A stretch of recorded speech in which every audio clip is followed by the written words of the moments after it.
Bonjour à tous, je vous retrouve une nouvelle fois pour une présentation de crayons de couleur, alors qui sera cette fois-ci très particulière. Vous allez comprendre pourquoi. Je vous avais dit que j'avais reçu en cadeau pour Noël en fait quelques gammes de crayons que je ne possédais pas. Donc en l'occurrence il y en a trois, sachant qu'il y en a une que je possède en partie, donc c'était plus pour compléter la gamme.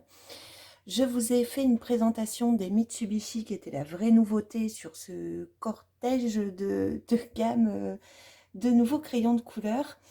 Sur cette deuxième présentation, je vais revenir avec vous sur les crayons que vous allez voir maintenant.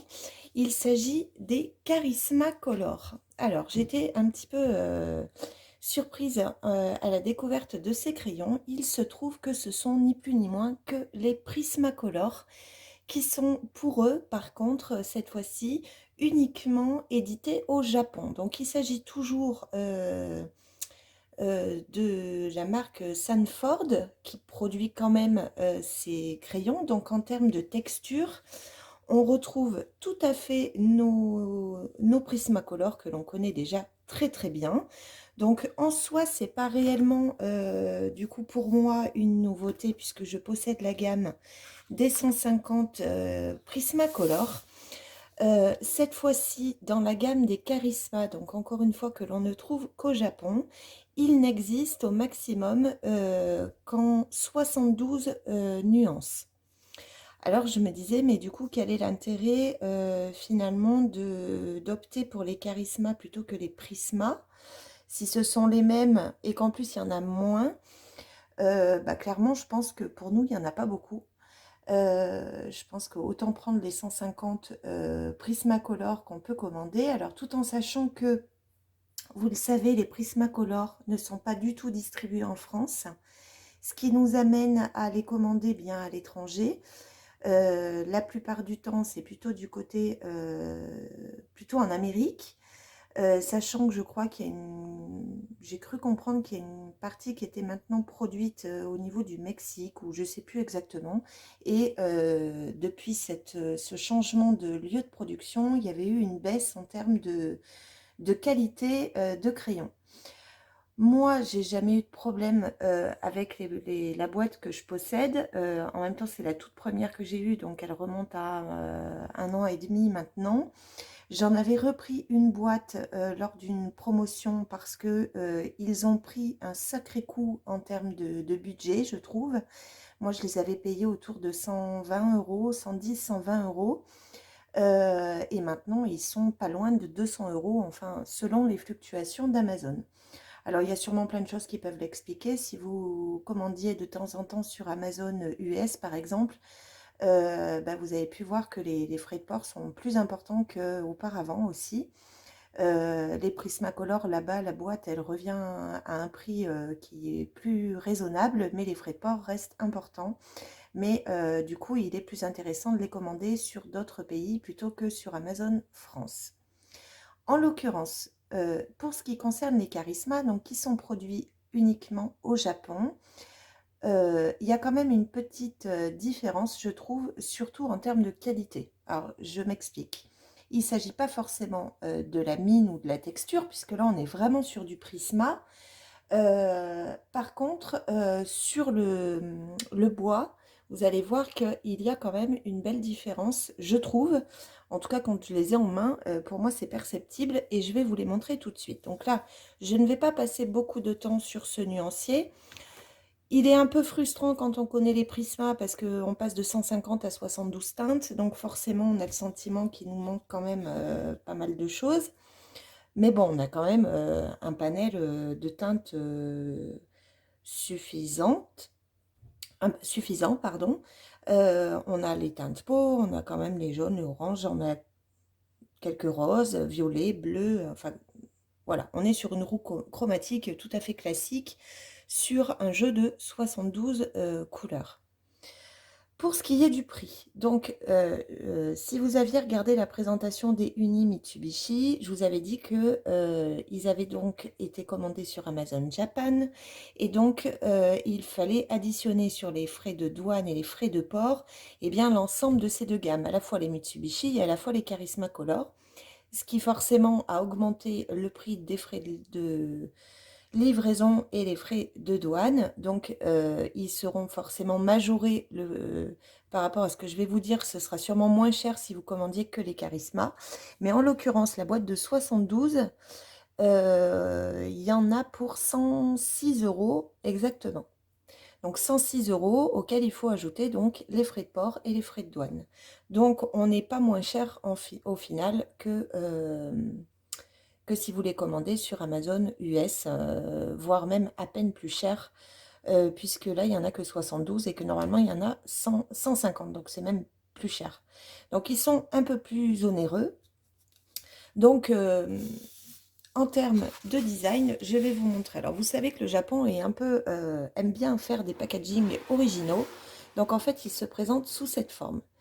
Donc, ils sont dans des coffrets en bois. Là, en l'occurrence, il s'agit donc du coffret de 72, mais il existe en coffret de 48 et en coffret de 12, donc sous ce même packaging. Donc, on peut dire qu'il est quand même très joli ce packaging, mais vous allez voir qu'il n'est pas du tout pratique par contre. Donc, il est en deux boîtes séparées. Et sur la première boîte, vous avez donc le nombre de nuances correspondant à ce que vous avez choisi. Donc, vous avez indiqué, bien sûr, Charisma Color, la mine, une indication sur le fait que ce sont des crayons professionnels à mine douce. Ensuite, vous ouvrez cette boîte qui va s'ouvrir, vous voyez, en plusieurs volets. C'est là que c'est pas pratique, je trouve. Et il se présente comme ceci. Donc, il y a donc deux boîtes. Donc là, c'est la toute première, où vous avez donc tous vos crayons qui sont situés dans des sortes de petits casiers. Donc c'est pas du tout pratique parce que les crayons en fait bougent beaucoup. Donc s'ils étaient rangés par 5, en l'occurrence là c'est le cas, en soi ça irait, mais quand vous rabattez en fait les côtés, ça se casse un peu la figure. Donc je pense que voilà, c'est pas super pratique. Moi je n'aime pas du tout ce packaging, bien que ce soit très esthétique quand la boîte est fermée par contre. Alors pour ce qui est des crayons, donc vous allez le voir ici. Donc vous avez d'indiquer donc que c'est la marque. Alors je vais essayer d'avoir une luminosité correcte. Donc Charisma Color, donc qui est donc inscrit sur le côté du crayon. À côté, vous avez la nuance qui, en l'occurrence, est en français. Ne me demandez pas pourquoi. Et ensuite, vous avez le code qui correspond au Prismacolor, donc PC 925, donc on est bien sur la série des Prismacolor, et puis vous l'avez en version anglaise. Donc là, la teinte Crimson Lake. Alors pourquoi je vous disais, allez savoir pourquoi c'est en français, parce que je me dis que puisqu'ils ne sont produits qu'au Japon, c'est surprenant qu'il n'ait pas fait une indication de la teinte en japonais. Mais bon. Donc voici pour ce crayon. Par contre, pour vous donner un ordre d'idée, au niveau du design, d'abord le crayon est laqué, ce qu'on retrouve beaucoup hein, sur les crayons qui viennent du Japon. Il est vraiment laqué par rapport au Prismacolor classique. Je vais essayer de vous prendre une teinte similaire pour que vous puissiez voir un petit peu la différence. Donc là, il s'agit de la première boîte. Je vais vous ouvrir la seconde. Si j'y arrive. Donc là, même principe. Et vous voyez que ça se casse la figure quand vous ouvrez. Voilà. Donc là, on a le deuxième lot de crayons. Alors, sur j'avais sorti un Prismacolor qui était le 941, qui fait partie du coup de celle-ci. Donc tout d'abord, le crayon est plus gros. Le bois est de meilleure qualité. Je ne sais pas si vous le percevez à l'œil nu, mais c'est assez flagrant quand on les a en main. Donc il est un peu plus gros. Au niveau des inscriptions, donc on est sur un design un petit peu différent. En fait, pour vous rendre compte, il faut vous dire que c'est comme si les Prismacolor étaient beaucoup plus cheap que le Charisma, alors qu'on est sur le même crayon. Sur l'arrière, on a exactement la même chose, c'est-à-dire qu'il n'est pas recouvert. L'arrière n'est pas recouvert d'une pellicule comme on peut l'avoir sur les polychromos, sur les luminances, sur les Holbein et les Lightfast et ainsi de suite. Mais effectivement, on a quelque chose d'un petit peu plus large sur les Charismacolor par rapport au Prisma. Donc en termes de qualité, je pense qu'ils sont de meilleure facture que les Prismacolor, tels qu'en tout cas, moi je les ai dans ma collection. Peut-être que par le passé, effectivement, les productions se faisaient à d'autres endroits aux États-Unis et que la production était donc de meilleure qualité, je ne sais pas. En tout cas, par rapport à ceux que moi je possède, les Charisma sont nettement supérieurs. Donc le bois est plus gros, la mine est un peu plus grosse, mais on reste sur du Prismacolor tout simplement. Donc là-dessus, il n'y a aucune différence. Donc bien évidemment, bon, là il s'agit du coup d'un cadeau. Il est évident que si vous deviez acheter une gamme de Prismacolor de chez Sanford, il serait plus pertinent d'aller chercher les Prismacolor classiques en coffret de 150 parce que vous avez beaucoup plus de nuances et que, après tout, la grosseur du crayon ne fera pas grande différence sur vos mises en couleur. Mais voilà, je suis très contente quand même d'avoir cette gamme si particulière des Charisma. Je pense que c'est une gamme que je vais très peu utiliser parce que j'ai plutôt envie de les garder intactes pour leur originalité et puis le fait qu'ils viennent du Japon et que c'est une édition qui est très spécifique. Mais sur les mises en couleur, on va être du quotidien, je préfère user mes Prisma. Ceux-là me paraissent, je préfère les garder un peu dans ma collection de crayons, comme des crayons qui sont un peu à part et que j'ai envie de ne pas toucher, de ne pas abîmer. Ceci étant, je vais quand même vous proposer une mise en couleur avec ces crayons.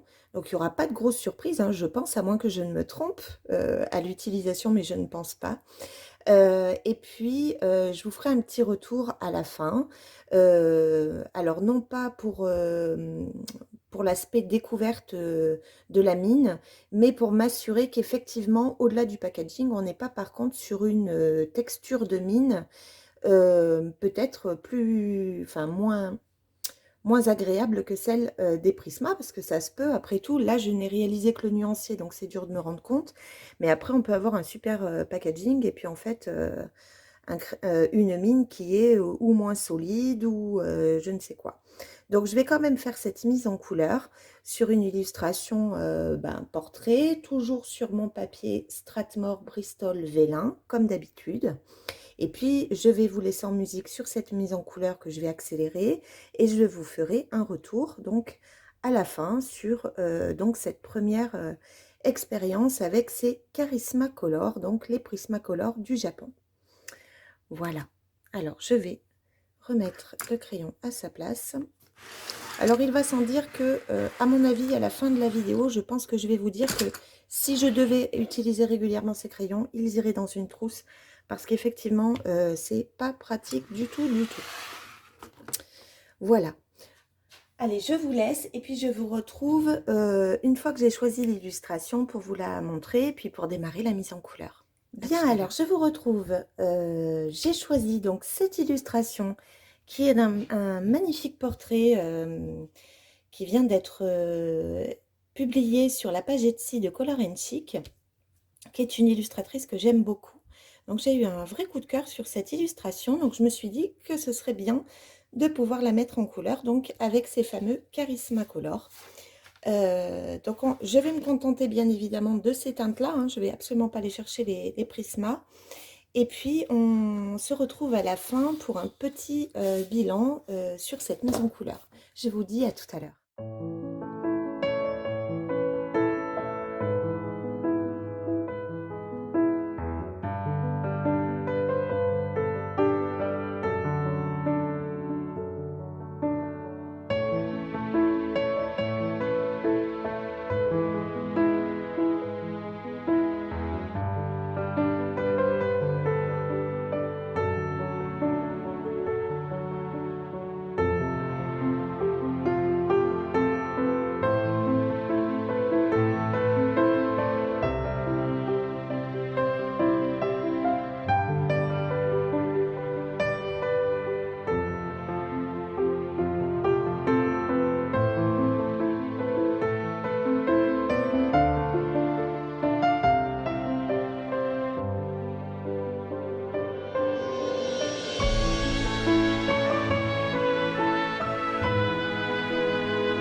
À la fin de cette mise en couleur qui fut donc sans surprise, ni bonne ni mauvaise, on est bien avec cette gamme de Charisma Color sur une mine Prisma. Il n'y a aucun doute là-dessus. Le point fort de cette gamme de Charisma, c'est qu'effectivement, au niveau de la prise en main, étant un peu plus gros, je les trouve plus agréables à utiliser. Effectivement, même si ça ne doit pas jouer à beaucoup, ça se connaît. La qualité du produit est de meilleure facture que les Prismacolor tels qu'on les connaît. Le gros point faible, c'est qu'ils ne les ont proposés, distribués tout d'abord qu'au Japon, je trouve ça dommage, et puis avec cette qualité en tout cas, et puis surtout qu'avec un jeu de 72 couleurs, sachant qu'on a une gamme qui fait le double en fait chez Prisma.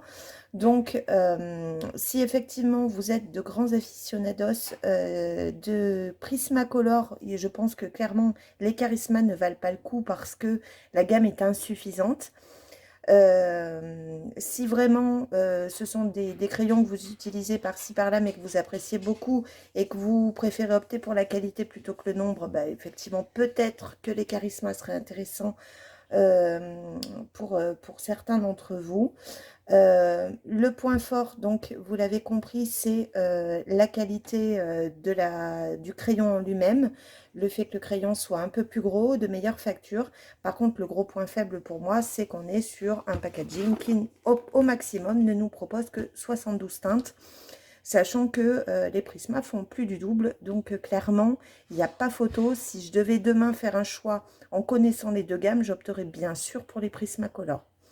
Après, je me dis que, sachant que les Prisma existent en gamme de 150, bah, je sais pas, peut-être qu'un jour, ils proposeront en fait cette version en 150. Auquel cas, en termes de qualité, quitte à payer le prix qui coûte aujourd'hui, les Prismacolor, bah, peut-être que j'opterai pour les Charisma pour la qualité des crayons. Voilà. Après, au niveau du packaging, clairement, les boîtes, c'est que du... comment dire, c'est que du packaging, c'est absolument pas pratique. Alors, en soi, c'est très bien quand on les utilise, que la boîte est grande ouverte, etc. Mais pour la refermer, c'est une galère sans nom parce que les crayons, quand vous rabattez les volets, retombent. Donc, il faudrait tout cumuler dans les comment dire, les emplacements du centre, sauf que tous les crayons ne tiennent pas. Donc là, pour moi, c'est absolument pas pratique. Je sais pas pourquoi ils ont fait un truc comme ça. Ils auraient dû faire quelque chose au moins avec... comment dire, des petites lanières qui maintiennent un peu les crayons quand on referme les rabats, parce que sinon je vois pas du tout où est l'utilité. Après, bah voilà, si vous les gardez dans votre bibliothèque tel quel, c'est sûr que c'est joli, mais c'est pas ça qui va nous aider à faire de beaux coloriages. Donc voilà pour ce retour qui était voilà, un retour plus par curiosité, voilà, parce que c'était l'occasion de vous proposer cette petite vidéo sur cette illustration donc pour le colotest donc de Color & Chic que j'ai donc beaucoup aimé utiliser.